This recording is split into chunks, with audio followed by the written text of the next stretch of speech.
MLB, the MLB Beer Quiz Show, with your host, Chris Cindric. We're playing tonight with our righteous panel of brewers, Matt Hanson from Punk Brewing, Dave Musser from Bellwether Brewing, and from Lakes Brewing, Tim Hilton and Dave Basaraba. Right now, it's time for the Wheat Don't Tell Me game called Bluff the Drinker. Remember, if you would like to be a future contestant on Wheat Don't Tell Me, just stop by Mountain Lakes Brewing prior to each show, and we will let you be the top cutter while we focus on the bottom. Now, let's hop to it, shall we? Hello, you're on Wheat Don't Tell Me. Tell us your name and something about yourself. My name is Theo, and I've recently got into ultra running. Okay, so ultra running. I have a wife who is an ultra runner, but who I ran with. You've run with my wife. You're one of the known people here. Yeah. We'll just spill that out of the bag. So ultra running is the act of like, hey, a marathon's not far enough. I would like to go farther. What makes you run farther than that? Like, are you a little unstable? You drink heavily? A little of both, and I might have been bullied by my wife. Okay. Oh. So it's one of those. So your wife's a runner, and then she got you into running. And then how did that happen? How did you both become runners? What was going on? Well, she stalked the local Cheney run club, the Flightless Birds. Okay, all right. I've heard of them. The Flightless Birds. Flightless Birds Run Club out of Cheney, Washington. Okay. And then, so she stalked it, and then you started running with her. Yes. And that's because that run club, I happen to know, runs. They're basically a runners with a drinking problem. Yes. Right. Or drinkers with the running problem. Or drinkers with a running problem, either way. Yeah. Right, okay. Well, good. It's great that you're here, and we welcome you to the show. Fall is beer season, from the almighty Oktoberfest to Munich, to the Great American Beer Festival in Denver, to the local beer festivals like the Inland Northwest Craft Beer Festival just held in Spokane. We beer drinkers do love our beer festivals. Our panelists are each going to tell you a beer story related to a beer festival you may not be so familiar with. Pick the one who's telling the truth, and you'll win our prize, free beer in a pint glass. Are you ready to play? I am ready to play. First off, let's hear from Dave Musser. Story 1. Have goat, will race for beer. Have you ever been to a beer fest and said to yourself, you know, what this festival needs? Some freaking goats.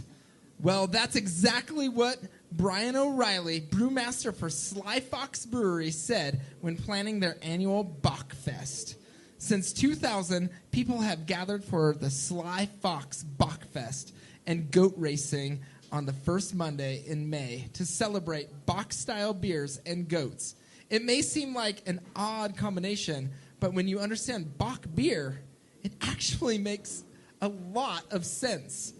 Bach beer was born in Inbeck, Germany. The strong beer was brought south to Bavaria, and as things go, in Inbeck became in Bach, and eventually became Bach beer, as Bach is the German word for male goat. The two are now symbolic of each other. Ta-da! Since 2000, when the festival featured only a few goats from a farmer who took the brewer's grain waste, to 2018, where over 60 goats competed, the event has truly become a hit with the Bach drinking public. Aside from serving a stellar lineup of Bach beers, including Slacker Bach, Instigator Doppelbock, and Eisebach, and Maibach, the winner of the goat race gets to have the brewer's Maibach named after it. The most legendary goat we've seen compete is Peggy. O'Reilly said she only had 3 legs, and she won in 2011 and 2012. Sounds like a beginning of a joke. So, this 3-legged goat walks into Bachfest. All right. They're racing goats at Bachfest from Dave Musser is your first choice, Theo. Now let's hear from Tim Hilton. It begins with music. Soulful and psychedelic blues rock resonates through the air. And then there's the mountain bikers, the pump trackers, and the trail runners, and the kayakers, and yoga. And everyone is shaking their cans, because that's what you do when you're at Burning Can, baby. You heard me right. Not Burning Man. Burning Can. Oscar Blues Brewery's annual Burning Can Beer Fest. This event has everything from outdoor sports, camping, live music, food trucks, and of course, cans and cans and cans of beer from over 70 craft breweries. And what's with the cans? Oscar Blues kind of started this whole craft beer in a can thing back in 2002 when they put their Dale's Pale Ale into one. Cans block out light, are airtight, and infinitely recyclable, making them a great choice for craft breweries that care about quality beer and the environment. One of the festival's most popular events is the Running and Beer Relay. It's the love child between running and beer drinking, said Josh Kravitz, owner of Adventure Fit that puts on the event. Teams of 2 or 4 will take turns running laps. After they run a lap, they slam a beer before they pass the baton to their teammates. Sounds like my kind of fun. Can't wait to form a team with Bellwether and Whistlepunk next year and compete. I think you guys are going to have to do most of the running. I mean, who doesn't want to see me run around a track a few times while pounding down a few cans of beer? All right, Burning Can from Tim Hilton is your second choice, Theo. Your last story comes from Matt Hanson. Which of the following is the main reason you should visit the Poconos? The Wiggle, Jiggle, and Giggle 5K Road Race, the Naked Bacon Beer Fest, the Naked Beer Fest, all of the above, or E, none of the above? If you answer D, all of the above, then you're in luck, my friends, because all 3 events happen over one gloriously nude week at the Sunny Rest Resort in beautiful Pocono Mountains. It all starts off with the totally naked Wiggle, Jiggle, and Giggle 5K Road Race. If that's a little too far for your bacon butt to run, then you can always join in for the optional 1-mile run. The race is followed by the ever-popular Naked Bacon Beer Fest. Featured foods include bacon cheeseburger soup, bacon-wrapped hot dogs, bacon-wrapped asparagus, bacon-wrapped scallops, and maple bacon sticky buns, just in case your buns weren't sticky enough. And then the fun continues later in the week with the Sunny Rest Resort Naked Beer Fest. As the website advertises, nudity and ticket purchase is required to enter the Beer Fest area. Once in, you can hang out on the big deck with a nice cold beer while listening to the live poolside music by a local band, A Pair of Nuts. Anyone else have the urge to take a jog, drink a beer, and chew on some back fat? All right, Theo, Naked Bacon and Beer Fest for Matt Hanson is your third choice. So here are your choices, Theo. You've got They're Racing Goats at Bachfest from Dave. You've got Burning Can from Tim, and you've got Naked Bacon Beer Fest from Matt. Which story do you choose? As much as the 5K sounds pretty fun, I'm going to go with the goats. You're going with the goats, yeah. The Bachfest, all right? Well, actually, Theo, all the stories are true. When it comes to Beer Fest, it turns out you can't make this stuff up. So I just went with 3 real beer festivals, people. That's how crazy you all are. Congratulations, Theo. You got it right. You've won our prize, free beer and a pint glass. Thanks for playing. We're going to have a quick chat, though, with our panelists, because the reason we have our panelists today is because they are notable for creating a number of beer festivals here in Spokane. So when I was looking for a panelist of brewers, immediately what came to mind were 2 main breweries, Whistlepunk and Bellwether, and, of course, Mountain Lake. So what beer fests do you all have coming up? And then if you could tell us a little bit about Craft Beer Week, and right now we're in the heart of some things. So what should people know about from what's happening locally with you at your establishments, and what are some bigger things that we should be looking for in the Spokane beer world as far as beer fests? which one of you want to speak first? Do you want to tell us about Beer Week and how it came about? Yeah, so Beer Week started 5 years ago. My brother and I would just go to Seattle every year during Seattle Craft Beer Week.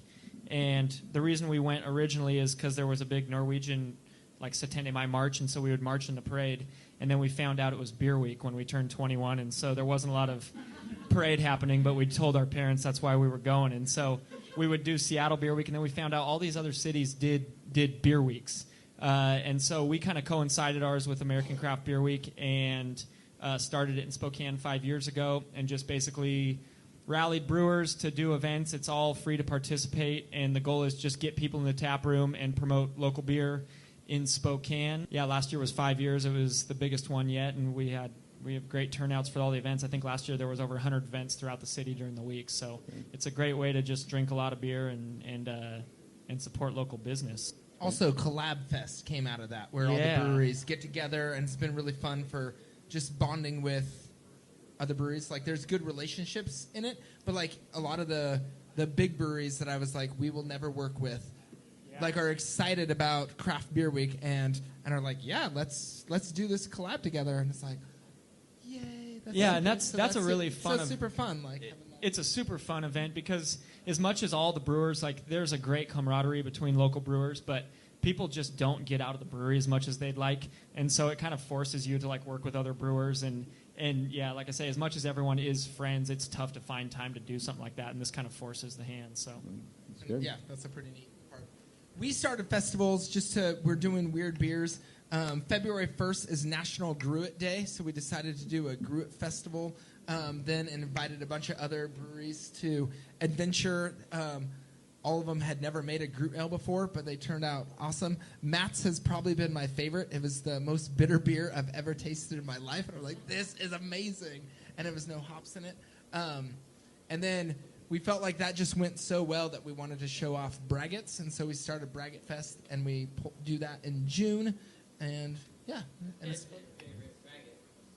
you want to tell us what a gruit is and a braggot real quick? A gruit is an herbal beer, spices and herbs. It can have hops mixed in it, but a lot of times it's a hopless beer also. And then a braggot is like a mead beer mix. So 30 to 80% of the fermentable sugar is from honey. That's the main fermentable in it. Yeah, and the first time you guys did Gruit Fest, you guys were like, it was the first one in the country, right? Didn't you guys get some, like, press because of that or something? We've got a lot of press, and a lot of international people have just, like, asked us questions about it, invited us to different festivals. I don't know if we were the first one in the country, but one of the only ones. I thought I read that. Yeah, so maybe, I don't know. We're going to go with it happened here in Spokane. The first one ever in the country. You bet. That's right. Father's Day and Gruit Fest. And the largest timed foot race. And 3-on-3 basketball tournament. Seriously, yeah. God bless us. God bless Spokane. We got it going on. And then coming up, too, I just want to give one more plug for Whistle Punk. You've got a Oktoberfest coming up maybe next week? Yeah, so next week, the 11th and 12th of October, we'll be holding our annual Punktoberfest. So we're pretty German tap heavy anyways, but we brewed 11 German beers for it. We have 10 lagers that we brewed, which is a lot of work, and then we got like 7 guest taps, all authentic German taps. So we'll have about 20 authentic German beers that weekend, and it's going to be a ton of fun. We'll have German music and Steinholding and sausages and pretzels. So make it down if you can. That's right. Great. Well, ladies and gentlemen, that wraps up the second part of our show. We'll now take a break and be back in a few with our special guest, Craig Deitz from Bodacious Berries and Big Barn Brewing, and a game we call Not My Beer.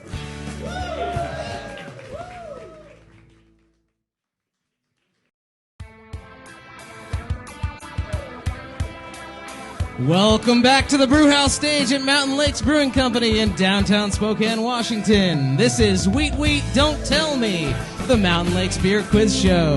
It's time for a game we call Not My Beer with your host, Chris Cindric. All right, and now the game where we ask important people who drink beer questions about beer that their local craft brewer may not even know, just to win an audience member some